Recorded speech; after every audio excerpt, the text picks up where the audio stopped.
মুঠো হাতের শক্তি বেশি, মুঠো খুললেই তা দুর্বল।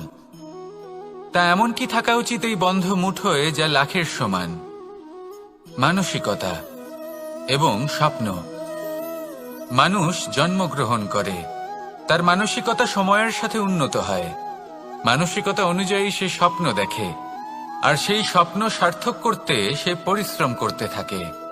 কিন্তু খুব গুরুত্বপূর্ণ একটা কথা আছে যা আপনার মনে রাখা উচিত। আপনার এই মানসিকতা, আপনার এই স্বপ্ন, তা যেন আপনার নিয়ন্ত্রণে থাকে। আপনার বন্ধ মুঠোয় যেন এর লাগাম থাকে, আপনি যেন এর প্রভু হন। যদি তা হয় তবেই আপনি লাভবান হবেন। যদি এরা আপনাকে নিয়ন্ত্রণ করতে থাকে, যদি আপনার মুঠো খুলে যায়, না পথ আপনার নিয়ন্ত্রণে থাকবে, না মানসিকতা থাকবে, না স্বপ্ন নিয়ন্ত্রণে থাকবে।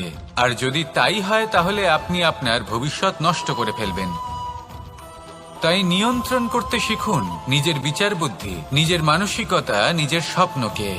নিজের এই স্বপ্ন পূরণ করুন, আর আমার সাথে ভালোবেসে বলুন, রাধা রাধা। প্রত্যেক প্রাণী ভালোভাবে জীবন যাপন করতে চান, এটা তাদের স্বভাবে আছে এবং ভাবাটা অনুচিত নয়। কিন্তু একটা ভালো জীবনের গুরুত্বপূর্ণ অংশ কোনটা? বসবাসের স্থান, সেই স্থান যেখানে আমরা জীবন অতিবাহিত করি। এবার মানুষ ভাবতে পারেন যে একটা ভালো বাসস্থানের অর্থ কি? সেই স্থান যেখানে সহজে জল পাওয়া যায়, যেখানে শুদ্ধ বায়ু পাওয়া যায়, যেখানে আনাজ উৎপন্ন হয়। এটা জীবনযাপনের জন্য পর্যাপ্ত বটে, কিন্তু ভালো জীবন যাপনের জন্য আরো একটা কথা আপনাকে বুঝতে হবে। সাধু, জ্ঞানী, পণ্ডিত ব্যক্তি, এই সকল মহাপুরুষ, এনাদের যে বাসস্থান তা অত্যন্ত বিশেষ হয়। এখানে এক ধরনের বিশেষ ইতিবাচক শক্তি থাকে, এমন একটা স্থান যেখানে দেবতারাও বিচরণ করেন। জীবন আমরা সবাই যাপন করি, কিন্তু জীবনের উদ্দেশ্য শুধুমাত্র জীবন যাপন করা নয়। জীবনের উদ্দেশ্য হল মুক্তি লাভ করা। আর এই সকল সাধু, জ্ঞানী, পণ্ডিত ব্যক্তি, এই সকল মহাপুরুষ আপনাকে মুক্তির পথে নিয়ে যেতে পারেন। কারণ এরা হলেন সেই মহাপুরুষ যারা নিজেদের অন্তরের বিকার, অহংকার, ক্রোধ, বিদ্বেষ, এই সকল দোষগুলিকে ত্যাগ করেছেন, এদের উপর বিজয় লাভ করেছেন। এমনই একজন ব্যক্তি আপনাকে মুক্তির পথে নিয়ে যেতে পারে। প্রয়োজন হলো শুধুই এনাদের চিনতে পারা, এদের কথা বুঝতে পারা এবং এদের দেখানো পথে চলা।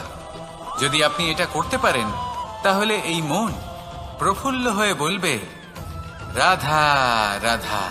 বিগত দিনের কিছু কথা মনে পড়ে গেল, এক অদ্ভুত ঘটনা যা অমূল্য শিক্ষা দিয়ে যেতে পারে। বিষয় হলো যক্ষের সাথে যুধিষ্ঠিরের কথোপকথন। একবার যক্ষ যুধিষ্ঠিরকে জিজ্ঞেস করলেন, ওনাকে বললেন যে আমার কিছু প্রশ্নের উত্তর যদি আপনি দিতে পারেন, তাহলে আমি আপনার বাকি ভ্রাতাগণকে আবার জীবিত করে তুলব। সেগুলোর মধ্যে খুব গুরুত্বপূর্ণ আর কঠিন একটা প্রশ্ন ছিল, এই সংসারে সব থেকে শ্রেষ্ঠ আশ্চর্য কোনটি? এই প্রশ্ন আমি আপনাকে জিজ্ঞেস করছি। এবার কেউ বলবেন স্বর্ণ দ্বারা নির্মিত লঙ্কা, এটি হলো সংসারের সব থেকে বড় আশ্চর্য। কেউ বলবেন বরফে ঢাকা সেই পর্বত যা আকাশ স্পর্শ করে। কেউ বলবেন সেই সমুদ্র যার গভীরতা মাপা অসম্ভব ব্যাপার। কেউ বলবেন সেই বায়ু যা আমরা দেখতে পাই না, কিন্তু তা আমাদের জীবন দান করে। সংসারের সব থেকে বড় আশ্চর্য কি, সেই প্রশ্নের উত্তর যুধিষ্ঠির দিয়েছিলেন, আর তা ছিল শ্রেষ্ঠ উত্তর এবং উচিত। উনি বলেছিলেন যে সংসারে প্রতিদিন কোনো ব্যক্তি জন্ম লাভ করেন আর কোনো ব্যক্তি মৃত্যুও লাভ করেন। এবার এই কথাটা সবাই জানেন, সবাই বোঝেন যে যখন জন্মেছি তখন কোনো একদিন আমিও অবশ্যই মৃত্যু লাভ করব। এবার যখন এই কথা প্রত্যেকটা মানুষ জানেন, তখন কেন প্রত্যেক মানুষ এই চিন্তায় থাকেন, এই নিয়ে কষ্ট পান, এই নিয়ে ব্যাকুল হয়ে থাকেন যে উনি একদিন মৃত্যু লাভ করবেন, তার থেকে দূরে পালাতে চেষ্টা করেন। বলেন যে আমি মৃত্যু লাভ করতে চাই না। কেন?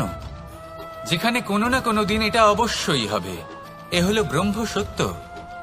এই যে ব্যাকুলতা, এই ভয়, এই যন্ত্রণা, এই চিন্তা তার মনকে বাঁচতেই দেয় না, এই জীবন অনুভবই করতে দেয় না। সেই জন্য এই চিন্তা, ব্যাকুলতা, ভয় এসবের কি লাভ? কোনো লাভ নেই। সেই জন্য যতক্ষণ জীবনযাপন করছেন প্রত্যেক মুহূর্ত যেন শ্রেষ্ঠ হয়, আনন্দময় হয়, প্রেমের দ্বারা পরিপূর্ণ হয়, সেই চেষ্টা করুন। চেষ্টা করুন যাতে আপনি যে কাজ করছেন তার দ্বারা যেন অন্যের মঙ্গল হয়। এই প্রচেষ্টাই আপনার জীবনকে প্রসন্নতা আর প্রেম দ্বারা ভরিয়ে তুলবে। এই মন সুপ্রসন্ন হয়ে বলবে, রাধা রাধা।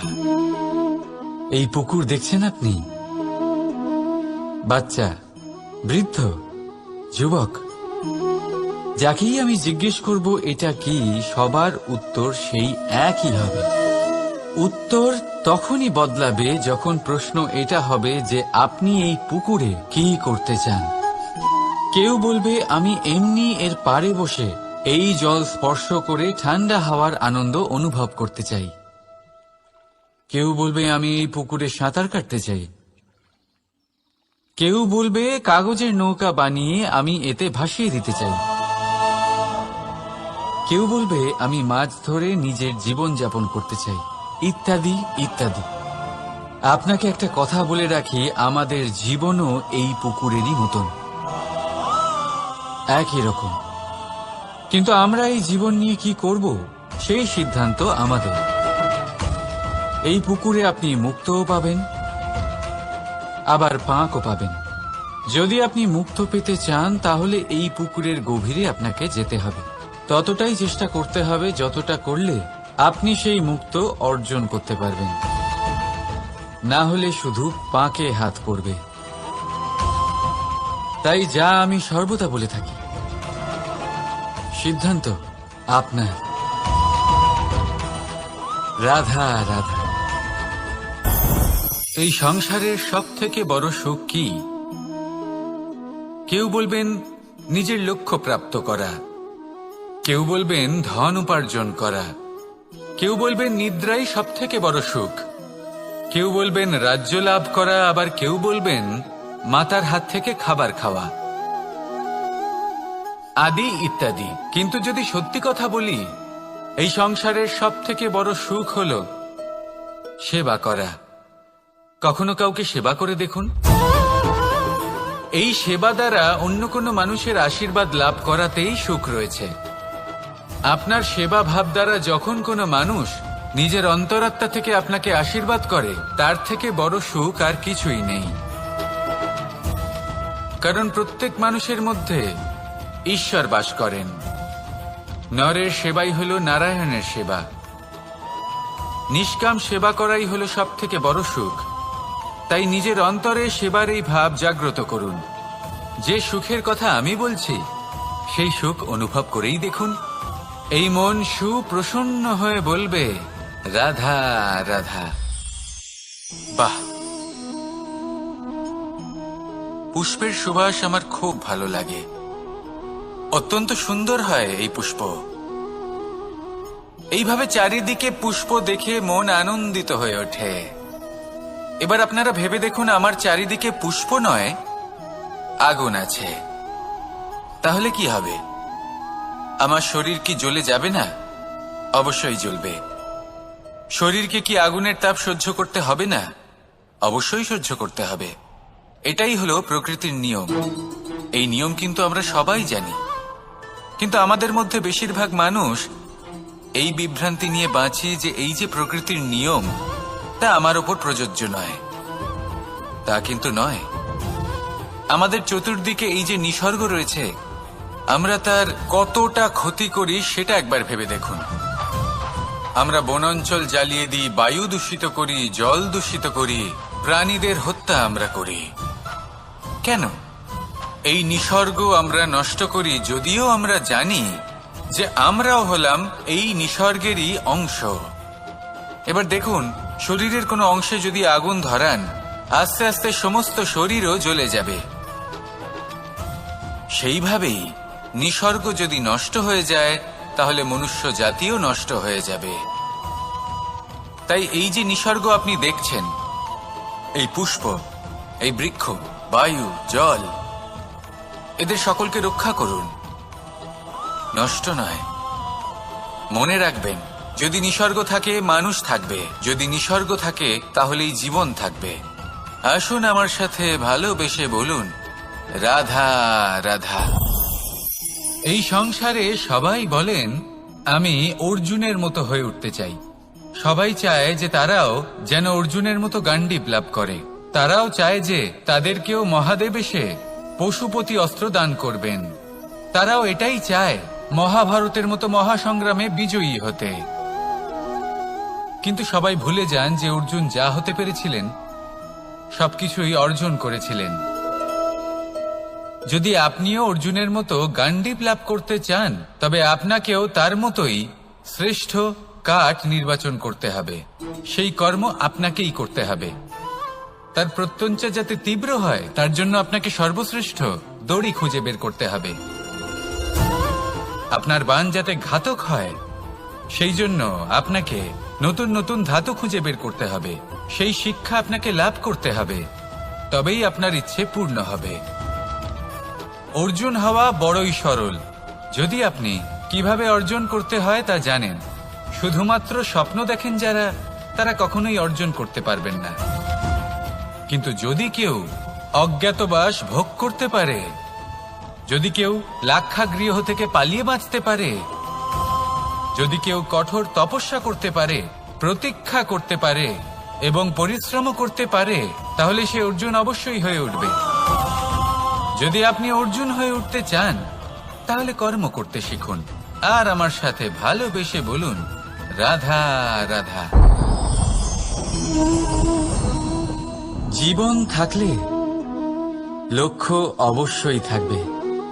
যদি লক্ষ্য থাকে, তার পথ অবশ্যই থাকবে। যদি পথ থাকে,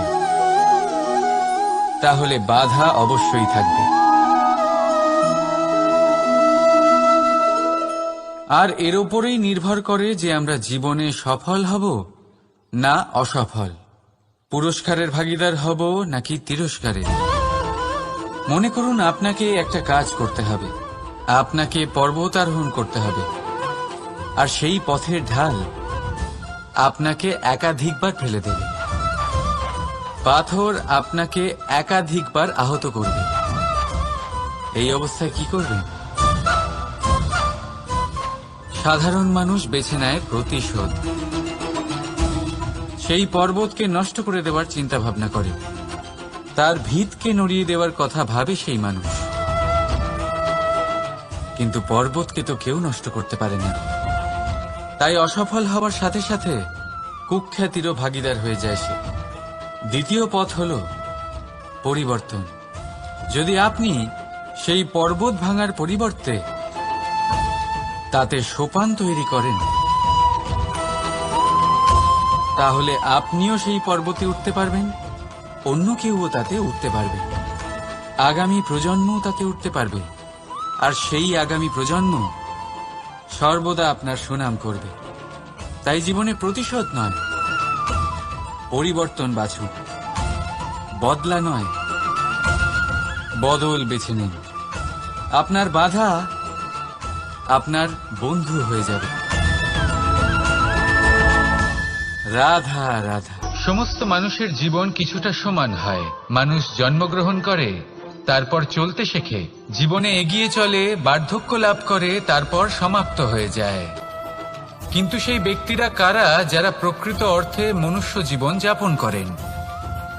এনারা হলেন সেই ব্যক্তি যারা পড়ে গেলেও আবার উঠে দাঁড়ানোর চেষ্টা করেন, নিজের ভেঙে পড়া অস্তিত্বকে আগলে নিয়ে আবার একটা আকার দেবার চেষ্টা করেন, ভগ্ন আশাকে আবার একটা নতুন দিশা দেন। অসফল হওয়ার পরেও থামেন না, আবার এগোতে থাকেন। অসফল হওয়ার পরে যদি আপনি থেমে যান, তাহলে সাফল্য আপনার সামনে অপেক্ষা করে, কিন্তু আপনি তা দেখতে পান না। তাই জীবনের সংঘর্ষে অংশগ্রহণ করতে শিখুন। জীবনের সংঘর্ষ থেকে পালাবেন না।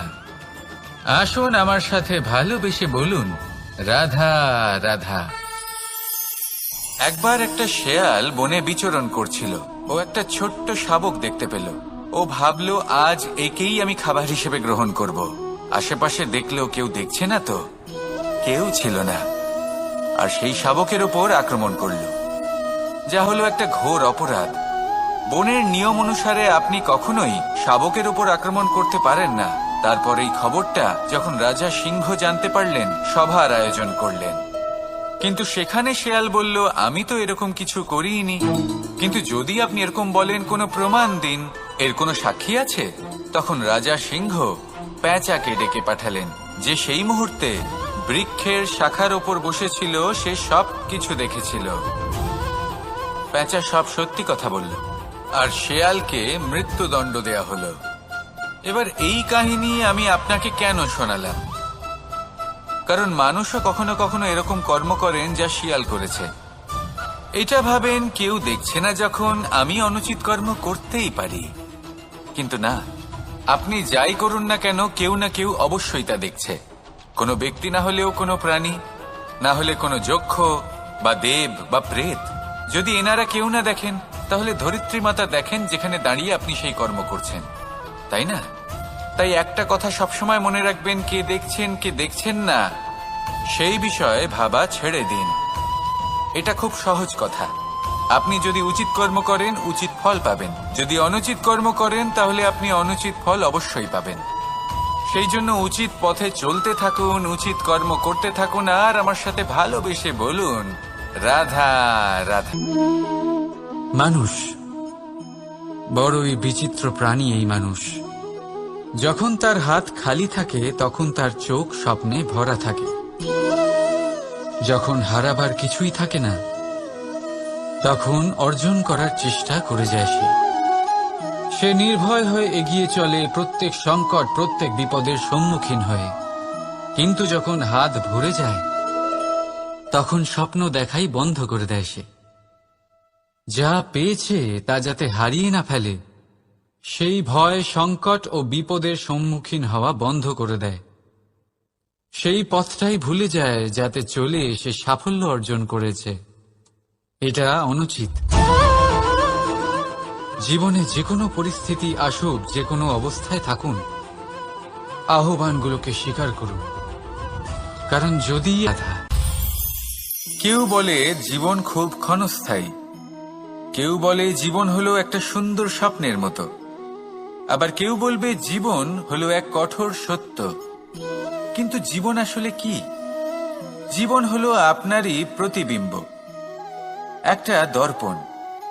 অর্থাৎ আপনি জীবনকে সেইভাবেই পাবেন যেরকম আপনি নিজেকে প্রতিপন্ন করবেন। যদি আপনি দর্পণের দিকে তাকিয়ে হাসেন, তাহলে আপনি সামনে হাসি মুখী দেখতে পাবেন। এবার যদি আপনি গম্ভীর হয়ে থাকেন, তাহলে আপনি একজন রুষ্ট ব্যক্তি দেখতে পাবেন। শেষে সবথেকে বেশি গুরুত্বপূর্ণ হলো আপনার চেষ্টা। আপনাকে সবসময় চেষ্টা করতে হবে যাতে আপনি নিজেকে প্রসন্ন এবং ইতিবাচক মনোভাবে রাখেন। এটা হলো আপনারই উত্তরদায়িত্ব, তাকে পালন করুন। এই মনকে প্রসন্ন রাখুন, এই সংসারকে সুন্দর বলে মনে হবে। আর এই মন প্রসন্ন হয়ে বলবে, রাধা রাধা।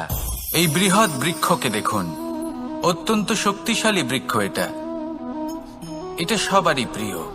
তা সে ছোট হোক বা বড়, বৃদ্ধ হোক বা জোয়ান, সবাই ভালোবাসে এই বৃক্ষকে।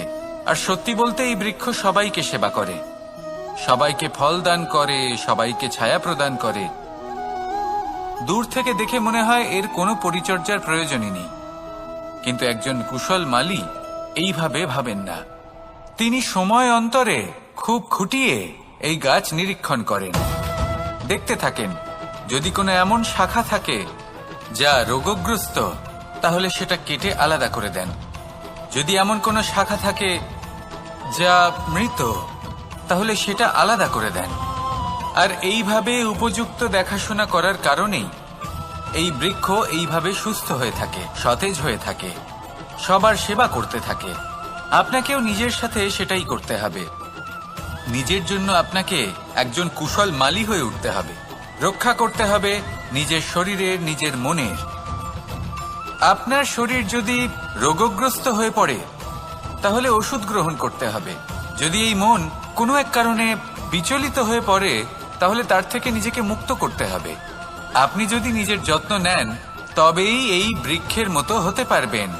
সেই বৃক্ষ যে সবারই প্রিয়, সবাইকেই সেবা করে।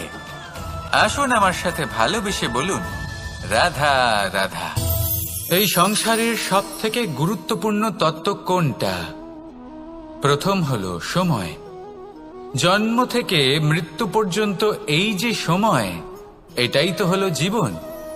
দ্বিতীয় হলো জীবন, যাতে আমরা সময়ের সদ্ব্যবহার করি, শ্রেষ্ঠ থেকে শ্রেষ্ঠতর কাজ করার চেষ্টা করি। বহু বছরের এই পরম্পরা, এই সংস্কৃতিকে এগিয়ে নিয়ে যাওয়ার চেষ্টা করি। এই সংসারে আমরা অংশগ্রহণ করতে চেষ্টা করি। তৃতীয় হলো ধন, সেই ধন যা প্রত্যেক ব্যক্তি অর্জন করতে চেষ্টা করেন।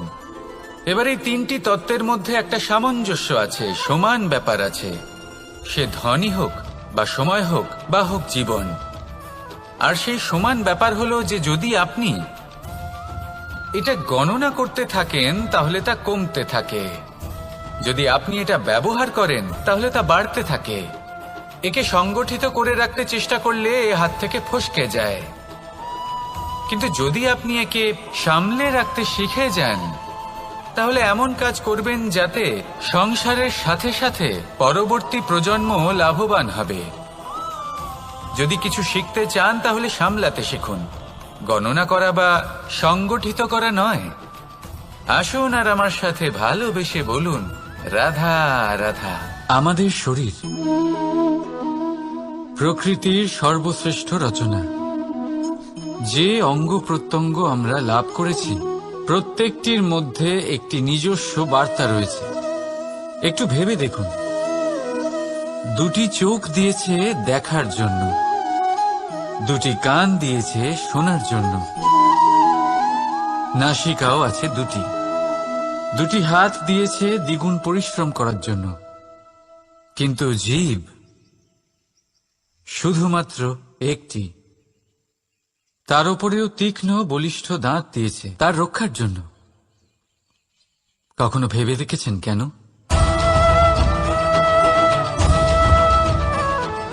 কারণ শব্দ আর শব্দের প্রয়োগ মানুষের সবচেয়ে বড় অস্ত্র, যার প্রয়োগ যত ভেবেচিন্তে করা যায় মানুষ তার জীবনে ততটাই উপরে উঠতে পারে। তাহলে মনে রাখুন, দেখুন, শুনুন আর বুঝুন বেশি, বলুন কম। রাধা রাধা। আমরা সকলে শক্তি অনুভব করতে চাই। এবার যদি আপনাকে জিজ্ঞেস করা হয় যে সবথেকে বেশি শক্তির অনুভব কোথা থেকে করা সম্ভব, তখন কেউ কেউ বলবেন পুষ্টিকর আহার গ্রহণ করলে, ব্যায়াম করলে, কেউ বলবেন ধন লাভ করলে, বন্ধুদের থেকে, পরিবারের থেকে, আদি ইত্যাদি। এইভাবে আপনি শক্তির অনুভব অবশ্যই করতে পারেন, কিন্তু সবথেকে বেশি শক্তির অনুভব যদি আপনি করতে চান তাহলে তা পাবেন শুধু একতার দ্বারা, সংগঠনের দ্বারা। যদি আপনাকে উদাহরণ দিই, নিজের এই হাতটাকে দেখুন, 5টা আঙুল রয়েছে। কোনো একটা বস্তুকে নিজের একটা আঙুল দ্বারা তুলে ধরার চেষ্টা করে দেখুন, বড়ই কষ্ট হবে। তখন আপনি বুঝতে পারবেন যখন এই 5টি আঙুল একত্রিত হয় তখন কোনো কাজ কতটা সহজ হতে পারে। এটাই হলো শক্তি, একতার। সব থেকে ভালো উদাহরণ যদি আপনাকে দিই তাহলে বাঁশি। এই বাঁশি থেকে অত্যন্ত মধুর সুর নির্গত হয় যা সবার মন প্রসন্ন করে দেয়। এই কথা সত্যি, কিন্তু এই বাঁশি আমি একটা বা দুটো আঙুল দিয়ে বাজাতে পারবো না। আমাকে প্রত্যেকটা আঙুল ব্যবহার করতেই হবে, তবেই এর থেকে মধুর সুর নির্গত হবে যা সকলকে প্রসন্ন করবে, ঠিক কিনা? ঠিক এইভাবেই যদি আপনি চান যে আপনার জীবনরূপী বাঁশি থেকেও মধুর সুর নির্গত হোক বা সবার মনকে প্রসন্ন করে তুলুক, তাহলে আপনাকেও জীবনে একতা নিয়ে আসতেই হবে। আপনি একাও কর্ম করতে পারেন, পথ চলতেও পারেন, সামনেও এগোতে পারেন, সাফল্যও লাভ করতে পারেন। কিন্তু যখন সকলে একসাথে এগোবেন, সেই পথে চলবেন, সেই কর্মই করবেন, তখন লক্ষ্যে অবশ্যই পৌঁছবেন, সাফল্য অবশ্যই লাভ করবেন। কিন্তু সেই সাফল্য এবং তার আনন্দর সংমিশ্রণটাই একটু অন্যরকম হবে। তাই জীবনে ঐক্যবদ্ধ হন, একসাথে মিলে এগোতে থাকুন আর আমার সাথে ভালোবেসে বলুন, রাধা রাধা। এই হলো বট গাছের একটা বীজ।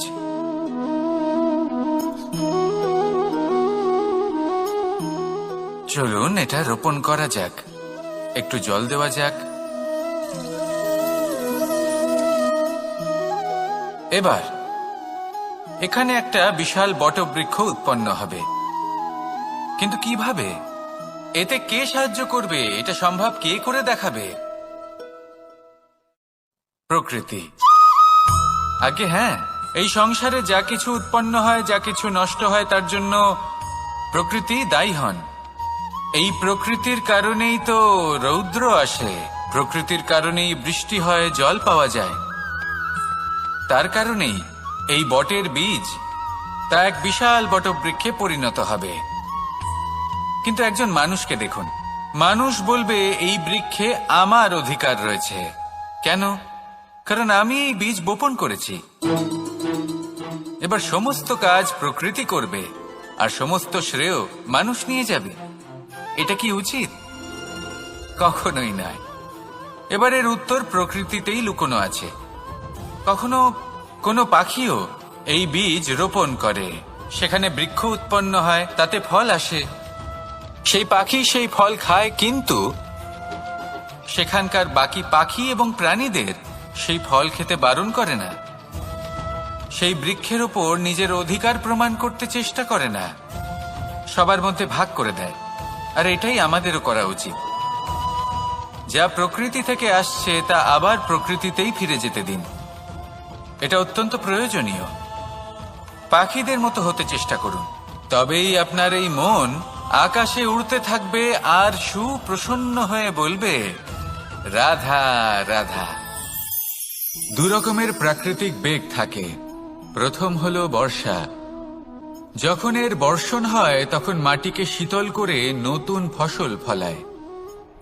আর দ্বিতীয় হয় পবন, যা আমাদের সর্বদা শ্বাসবায়ু প্রদান করে। অশান্ত এই মনকে শান্তি প্রদান করে, এই ক্লান্ত শরীরে স্ফূর্তি প্রদান করে।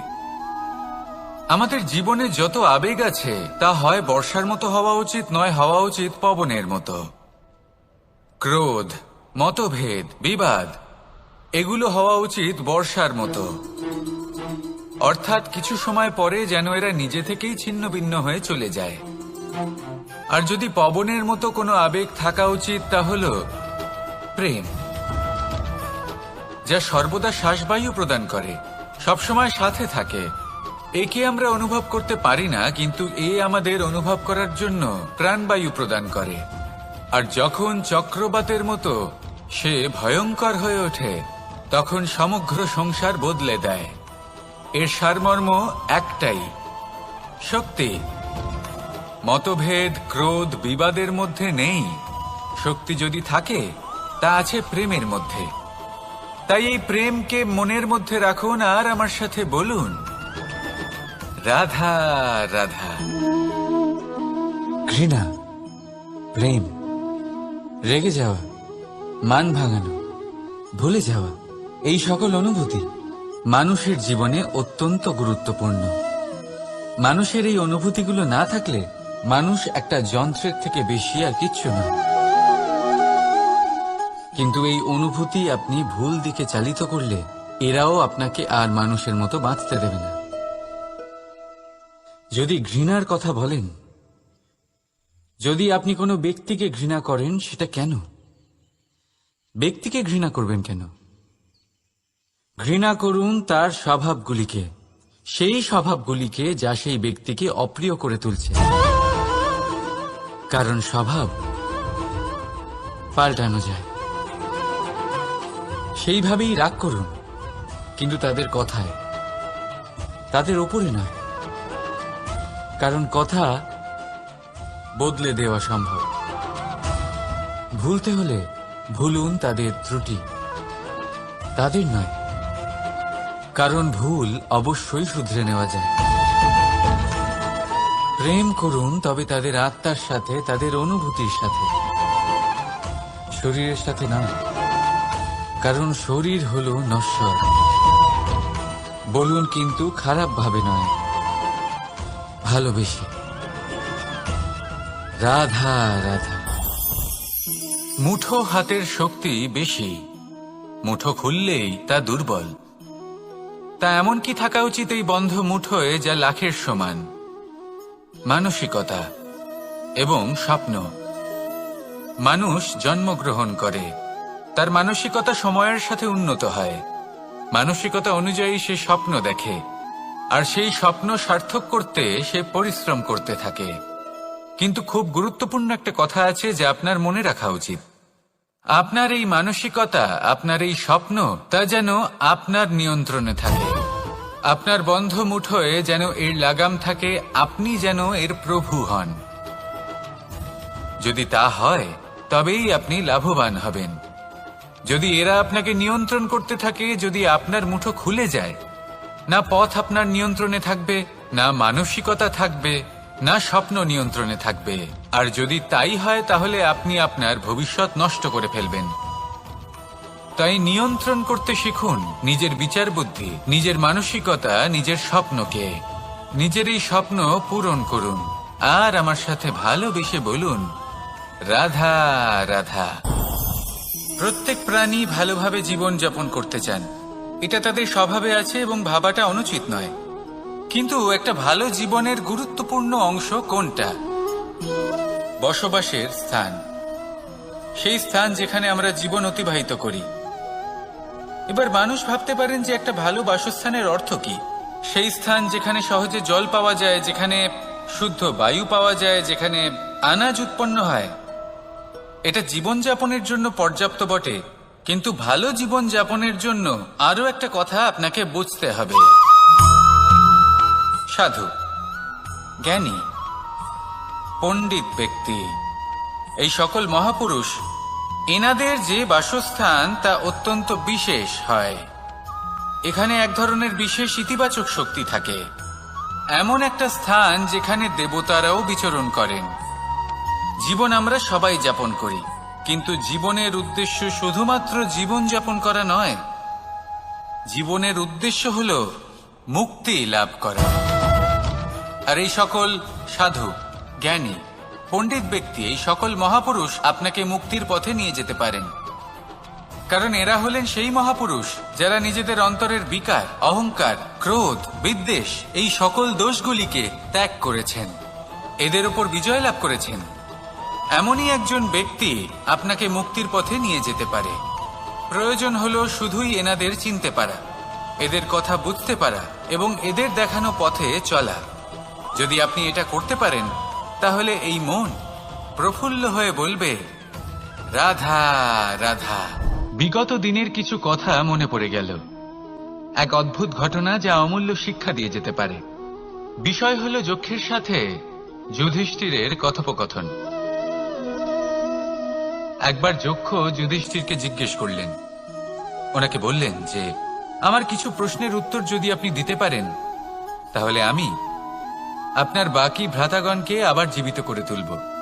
সেগুলোর মধ্যে খুব গুরুত্বপূর্ণ আর কঠিন একটা প্রশ্ন ছিল, এই সংসারের সব থেকে শ্রেষ্ঠ আশ্চর্য কোনটি? এই প্রশ্ন আমি আপনাকে জিজ্ঞেস করছি। এবার কেউ বলবেন স্বর্ণ দ্বারা নির্মিত লঙ্কা, এটি হলো সংসারের সব থেকে বড় আশ্চর্য। কেউ বলবেন বরফে ঢাকা সেই পর্বত যা আকাশ স্পর্শ করে। কেউ বলবেন সেই সমুদ্র যার গভীরতা মাপা অসম্ভব ব্যাপার। কেউ বলবেন সেই বায়ু যা আমরা দেখতে পাই না, কিন্তু তা আমাদের জীবন দান করে। সংসারের সব থেকে বড় আশ্চর্য কি, সেই প্রশ্নের উত্তর যুধিষ্ঠির দিয়েছিলেন, আর তা ছিল শ্রেষ্ঠ উত্তর এবং উচিত। উনি বলেছিলেন যে সংসারে প্রতিদিন কোনো ব্যক্তি জন্ম লাভ করেন আর কোনো ব্যক্তি মৃত্যুও লাভ করেন। এবার এই কথাটা সবাই জানেন, সবাই বোঝেন যে যখন জন্মেছি তখন কোনো একদিন আমিও অবশ্যই মৃত্যু লাভ করব। এবার যখন এই কথা প্রত্যেকটা মানুষ জানেন, তখন কেন প্রত্যেক মানুষ এই চিন্তায় থাকেন, এই নিয়ে কষ্ট পান, এই নিয়ে ব্যাকুল হয়ে থাকেন যে উনি একদিন মৃত্যু লাভ করবেন, তার থেকে দূরে পালাতে চেষ্টা করেন। বলেন যে আমি মৃত্যু লাভ করতে চাই না। কেন? যেখানে কোনো না কোনো দিন এটা অবশ্যই হবে।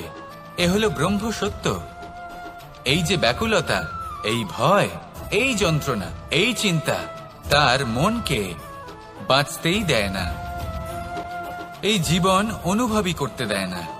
সেই জন্য এই চিন্তা, ব্যাকুলতা, ভয় এসবের কি লাভ? কোনো লাভ নেই। সেই জন্য যতক্ষণ জীবনযাপন করছেন প্রত্যেক মুহূর্ত যেন শ্রেষ্ঠ হয়, আনন্দময় হয়, প্রেমের দ্বারা পরিপূর্ণ হয়, সেই চেষ্টা করুন। চেষ্টা করুন যাতে আপনি যে কাজ করছেন তার দ্বারা যেন অন্যের মঙ্গল হয়। এই প্রচেষ্টাই আপনার জীবনকে প্রসন্নতা আর প্রেম দ্বারা ভরিয়ে তুলবে। এই মন সুপ্রসন্ন হয়ে বলবে, রাধা রাধা। এই পুকুর দেখছেন আপনি? বাচ্চা, বৃদ্ধ, যুবক, যাকেই আমি জিজ্ঞেস করব এটা কি, সবার উত্তর সেই একই হবে। উত্তর তখনই বদলাবে যখন প্রশ্ন এটা হবে যে আপনি এই পুকুরে কি করতে চান। কেউ বলবে আমি এমনি এর পাড়ে বসে এই জল স্পর্শ করে ঠান্ডা হাওয়ার আনন্দ অনুভব করতে চাই। কেউ বলবে আমি এই পুকুরে সাঁতার কাটতে চাই। কেউ বলবে কাগজের নৌকা বানিয়ে আমি এতে ভাসিয়ে দিতে চাই। কেউ বলবে আমি মাছ ধরে নিজের জীবন যাপন করতে চাই, ইত্যাদি ইত্যাদি। আপনাকে একটা কথা বলে রাখি, আমাদের জীবনও এই পুকুরেরই মতন, একই রকম। কিন্তু আমরা এই জীবন নিয়ে কি করব সেই সিদ্ধান্ত আমাদের। এই পুকুরে আপনি মুক্তও পাবেন, আবার পাঁকও পাবেন।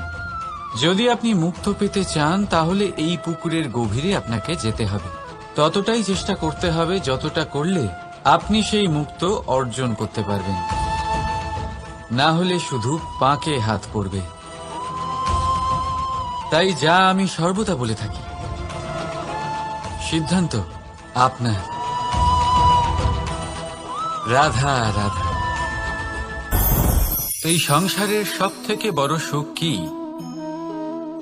কেউ বলবেন নিজের লক্ষ্য প্রাপ্ত করা, কেউ বলবেন ধন উপার্জন করা, কেউ বলবেন নিদ্রাই সব থেকে বড় সুখ, কেউ বলবেন রাজ্য লাভ করা, আবার কেউ বলবেন মাতার হাত থেকে খাবার খাওয়া, আদি ইত্যাদি। কিন্তু যদি সত্যি কথা বলি, এই সংসারের সব থেকে বড় সুখ হল সেবা করা। কখনো কাউকে সেবা করে দেখুন। এই সেবা দ্বারা অন্য কোনো মানুষের আশীর্বাদ লাভ করাতেই সুখ রয়েছে।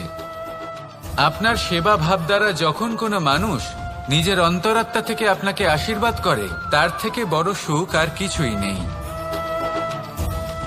কারণ প্রত্যেক মানুষের মধ্যে ঈশ্বর বাস করেন। নরের সেবাই হল নারায়ণের সেবা। নিষ্কাম সেবা করাই হল সব থেকে বড় সুখ। তাই নিজের অন্তরে সেবার এই ভাব জাগ্রত করুন। যে সুখের কথা আমি বলছি সেই সুখ অনুভব করেই দেখুন। এই মন সুপ্রসন্ন হয়ে বলবে, রাধা রাধা। বাহ, পুষ্পের সুবাস আমার খুব ভালো লাগে। অত্যন্ত সুন্দর হয় এই পুষ্প। এইভাবে চারিদিকে পুষ্প দেখে মন আনন্দিত হয়ে ওঠে। এবার আপনারা ভেবে দেখুন, আমার চারিদিকে পুষ্প নয়, আগুন আছে। তাহলে কি হবে? আমার শরীর কি জ্বলে যাবে না? অবশ্যই জ্বলবে। শরীরকে কি আগুনের তাপ সহ্য করতে হবে না? অবশ্যই সহ্য করতে হবে। এটাই হলো প্রকৃতির নিয়ম। এই নিয়ম কিন্তু আমরা সবাই জানি, কিন্তু আমাদের মধ্যে বেশিরভাগ মানুষ এই বিভ্রান্তি নিয়ে বাঁচি যে এই যে প্রকৃতির নিয়ম, তা আমার ওপর প্রযোজ্য নয়। তা কিন্তু নয়। আমাদের চতুর্দিকে এই যে নিসর্গ রয়েছে, আমরা তার কতটা ক্ষতি করি সেটা একবার ভেবে দেখুন। আমরা বনাঞ্চল জ্বালিয়ে দিই, বায়ু দূষিত করি, জল দূষিত করি, প্রাণীদের হত্যা আমরা করি। কেন? এই নিসর্গ আমরা নষ্ট করি, যদিও আমরা জানি যে আমরাও হলাম এই নিসর্গেরই অংশ। এবার দেখুন, শরীরের কোনো অংশে যদি আগুন ধরান, আস্তে আস্তে সমস্ত শরীরও জ্বলে যাবে। সেইভাবেই নিসর্গ যদি নষ্ট হয়ে যায়, তাহলে মনুষ্য জাতিও নষ্ট হয়ে যাবে। তাই এই যে নিসর্গ আপনি দেখছেন, এই পুষ্প, এই বৃক্ষ, বায়ু, জল, এদের সকলকে রক্ষা করুন, নষ্ট নয়। মনে রাখবেন, যদি নিসর্গ থাকে মানুষ থাকবে, যদি নিসর্গ থাকে তাহলেই জীবন থাকবে। আসুন আমার সাথে ভালোবেসে বলুন, রাধা রাধা।